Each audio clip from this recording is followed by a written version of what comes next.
नमस्कार साथियों। आज 2 फरवरी 2025 है। आज विश्व आर्द्रता दिवस मनाया जा रहा है।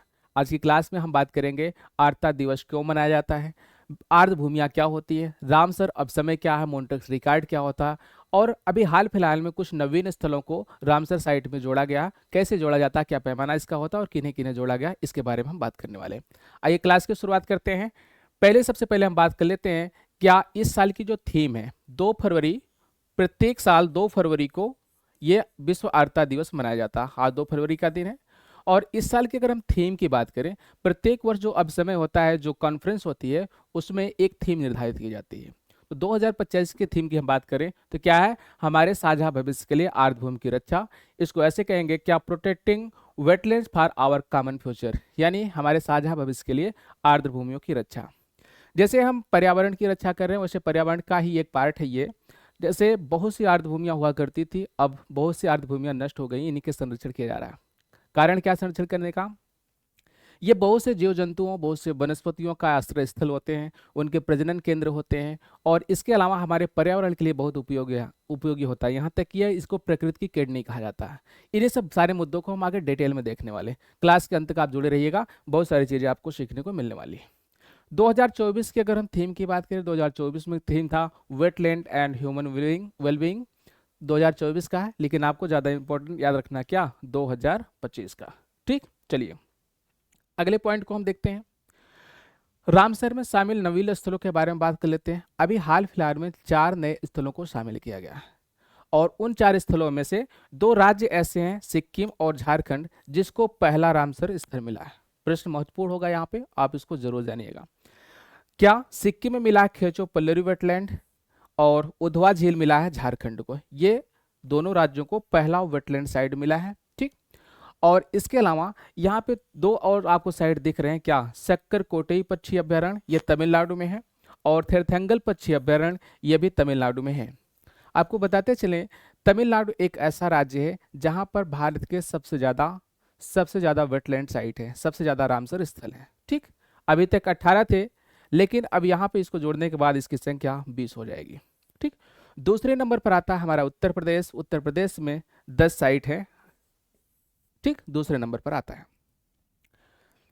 अगर हम देखें इसके पहले कौन कौन से स्थल रामसर साइट में जोड़े गए थे, तो इसके पहले तमिलनाडु का ही 2 साइट और जोड़ा गया था, क्या, नंजरायन पक्षी अभ्यारण्य और दूसरा काजू वैली पक्षी अभ्यारण्य। ठीक, इसके अलावा मध्य प्रदेश का एक तवा जलाशय है, जो कि टाइगर रिजर्व का हिस्सा है, जो कि टाइगर रिजर्व का हिस्सा है, और इसको भी जोड़ा गया था कहाँ पर, वेटलैंड साइड के अंदर।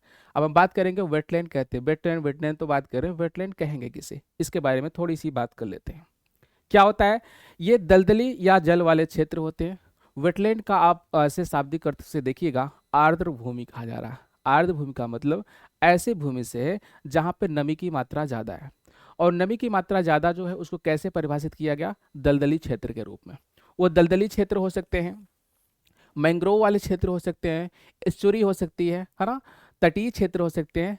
लेकिन उसको परिभाषा के तौर पर अगर हम देखें तो कैसे हम समझेंगे, ऐसे क्षेत्र, देखिए ऐसे क्षेत्र होते हैं जहां पूरे वर्ष या वर्ष के अधिकांश समय, जो अधिकांश समय की बात हो रही है, कम से कम 8 महीने की बात होती है, कम से कम 8 मंथ। ठीक, अधिकांश समय जलयुक्त रहते हैं।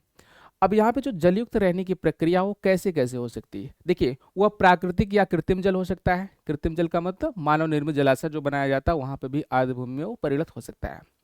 वह मीठा या खारा पानी हो सकता है, खारा पानी, या सागरी या गैर सागरी जल जमाव हो सकता है। कुल मिला के वहां पे जल जमाव होना चाहिए। ऐसे क्षेत्रों की हम बात कर रहे हैं जिसकी सागरी गहराई निम्न ज्वार के समय 6 मीटर से अधिक नहीं हो। ठीक, ऐसे क्षेत्रों को आर्द्र भूमि के रूप में चिन्हित किया जाता है।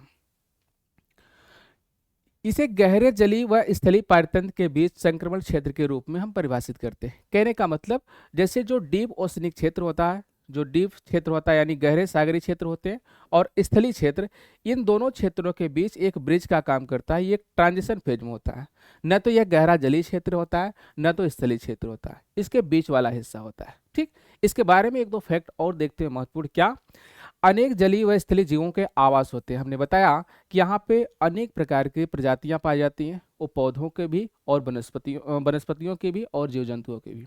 बहुत सी प्रकार की यहाँ पे मछलियाँ, बहुत सी प्रकार के सीप, बहुत सी प्रकार की पक्षियाँ इत्यादि का ये आवास स्थल होता है, प्रजनन केंद्र होता है और बढ़िया से उनके लिए भरण पोषण का ये स्थान होता है। ठीक, ये हमारे पर्यावरण को शुद्ध करने का बेहतरीन तरीके से काम करती हैं। आर्द्रभूमियां ऐसी जगह होती हैं जहां पर जो अवसाद होते हैं ये अवसादों को रोक लेती हैं, जो प्रदूषण वहां पर जाते हैं इनको रोक लेती है, रोक कर क्या करती है उसको फिल्टर कर देती है, शुद्ध पानी में रूपांतरित कर देती है। इस प्रकार से इसको प्रकृति का किडनी के रूप में भी हम जानते हैं, यह प्रकृति का किडनी है। ध्यान दीजिएगा, प्रकृति के जब फेफड़े की बात करेंगे तो अमेजन वनों की बात होती है वहां पर, क्यों, ज्यादा वहां पे जैव विविधता मिल रही है और मिलने के साथ साथ वहां पर ज्यादा वन है, इसलिए इसे प्रकृति की किडनी के रूप में जानते हैं। कुछ ऐसी वनस्पतियां हैं जिन्हें हम नंगी आंखों से देख सकते हैं, उनको मैक्रोफाइट कहा जाता है। कहाँ पर मिलती है? आर्द्र क्षेत्रों में, यानी वेटलैंड वाले एरिया में जो नंगी आंखों से हम देख सकते हैं उन्हें कहते हैं क्या? मैक्रोफाइट वनस्पतियां। ठीक, चलिए, यह वैश्विक, हम थोड़ी सा बात करेंगे रामसर अभिसमय के बारे में। रामसर अभिसमय क्या होता है, किसे कहेंगे? टाइमलाइन, मतलब आर्द्रभूमि का जो हम संरक्षण कर रहे हैं, जो आर्द्रभूमि दिवस मना रहे हैं, इसको मनाने की शुरुआत कहाँ से हुई, कैसे, यही बताता है क्या? रामसर अभिसमय। ठीक, अगर हम टाइमलाइन की बात करें, ये 2 फरवरी 1971 को, 2 फरवरी 1971 को ईरान में एक जगह है रामसर। कहाँ पर? ईरान में एक जगह है रामसर, और ये कहाँ पर है? कैस्पियन सागर के तट पर स्थित है, दक्षिणी तट पर। ठीक, तो रामसर में यह आयोजन हुआ था, किस लिए आयोजन हुआ था? क्या? वैश्विक आर्द्रभूमि के संरक्षण के लिए एक अंतर्राष्ट्रीय पहल की गई थी। इस प्रकार का अपना पहला पहल था ये। तो जब ये यहाँ पर अंतर्राष्ट्रीय समझौता हुआ रामसर में, इस जगह रामसर नामक जगह पर, तो वहीं से इसका नाम ही रख दिया गया क्या? रामसर अभिसमय। ध्यान दीजिएगा, कोई भी पर्यावरणीय या राष्ट्रीय अंतर्राष्ट्रीय, जैसे पर्यावरण से संबंधित, जल से संबंधित कोई भी ऐसे मुद्दे आते हैं तत्काल प्रभाव में नहीं आता है। क्यों? क्योंकि थोड़ा सा स्लो काम करता है, सभी देश के नेतागण कर सकते हैं। यह समझौता 1971 में हुआ था, लेकिन लागू कब हुआ था? 1975 में, 1975 में। यहाँ पे बहुत सारे देश इसके पार्टीज हैं, मतलब उसमें पार्टिसिपेट कर रहे हैं। अपने देश भारत की बात करें तो भारत 1 फरवरी 1982 से इसका हिस्सा है। 1 फरवरी 1982 से इसका पार्टीज है, कहने का मतलब इसका हिस्सा है। ठीक, अब ध्यान से समझते हैं हम इस बात को। देखिए, 1971 में यह अभिसमय हुआ, यह सम्मेलन हुआ, लेकिन इसके 16 साल बाद, कब? इसके 16 साल बाद 1997 में, 2 फरवरी 1997 में पहली बार विश्व आर्द्रता दिवस मनाया गया। महत्वपूर्ण पॉइंट है, याद रखेंगे हम इसको, कि 2 फरवरी 1997 को 16 साल बाद पहली बार विश्व आर्द्रता दिवस मनाया गया था। मॉन्ट्रिक्स रिकॉर्ड क्या होता है, इसके बारे में हम जान लेते हैं। देखिए, मॉन्ट्रिक्स रिकॉर्ड क्या होता है? यह एक प्रकार की सूची, एक प्रकार का रजिस्टर है। कैसा रजिस्टर है? देखिए, आर्द्रभूमि स्थलों की एक सूची है जो अंतर्राष्ट्रीय महत्व की है तथा जिनमें पारिस्थितिकी नकारात्मक परिवर्तन हो चुका है, हो रहा है या भविष्य में होने की संभावना है। ठीक, वो ये कैसे होता है नकारात्मक परिवर्तन? ये देखिए, तकनीकी विकास की वजह से, जो हम लोग टेक्नोलॉजी का प्रयोग कर रहे हैं ना, तकनीकी विकास की वजह से, यह हो सकता है प्रदूषण की वजह से या मानवीय हस्तक्षेप की वजह से। इस बात को खूब गौर से समझिएगा कि मॉन्ट्रिक्स रिकॉर्ड होता क्या।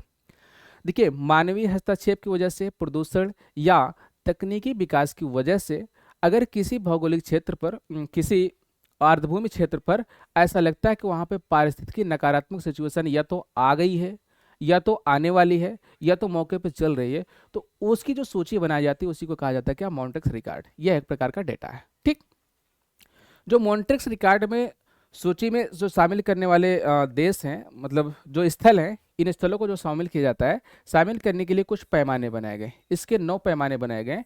इसके आधार पर इसको इसमें शामिल किया जाता है। ठीक, इसमें शामिल भारत का पहला स्थल अगर आप देखेंगे, केवलादेव राष्ट्रीय उद्यान के बारे में आप लोगों ने सुना है। ये राजस्थान में है। कहाँ पर है? राजस्थान में। 1990 में सबसे पहले इसको शामिल किया गया था। और आगे हम देखेंगे 1993 में 2 स्थलों को शामिल किया गया था, उड़ीसा की चिल्का झील और मणिपुर का लोकटक झील। ठीक, इसको आर्द्रभूमि के क्षेत्र में शामिल किया गया था। अब यहाँ पर देखिएगा, लेकिन 2002 में सरकारी प्रयासों से, मतलब उसमें जो कमियां थी उसमें उसको दूर करके इसको चिल्का झील को इससे बाहर निकाल दिया गया। लेकिन अभी भी मणिपुर, जो मणिपुर का लोकटक झील है, केवलादेव राष्ट्रीय उद्यान, ये भी अभी उस रिकॉर्ड में अभी पड़े हैं, मतलब जो कमियां थी उसको दूर अभी नहीं कर पाए हैं। ठीक। इसके बाद अगर हम बात करेंगे भारत की कुछ महत्वपूर्ण साइटों के बारे में बात कर लेते हैं। अगर आपसे प्रश्न ये बने कि सबसे बड़ा अ, आर्द्रभूमि क्षेत्र कौन सा है भारत का, तो सुंदरबन है। क्या? सुंदरबन का डेल्टाई क्षेत्र। ठीक, सुंदरबन सबसे बड़ा। वहीं सबसे छोटे की बात करें तो क्या होगा? रेणुका झील। ठीक, रेणुका झील ये कहाँ पर है? यह है हिमाचल प्रदेश में। तो आज विश्व आर्द्रता दिवस से संबंधित यही कुछ महत्वपूर्ण तथ्यों को हमें समझना था। आज की वीडियो में हम इतनी ही बात करेंगे, फिर मिलेंगे नई सूचना के साथ नए वीडियो में। तब तक के लिए आप सबको गुड बाय, धन्यवाद।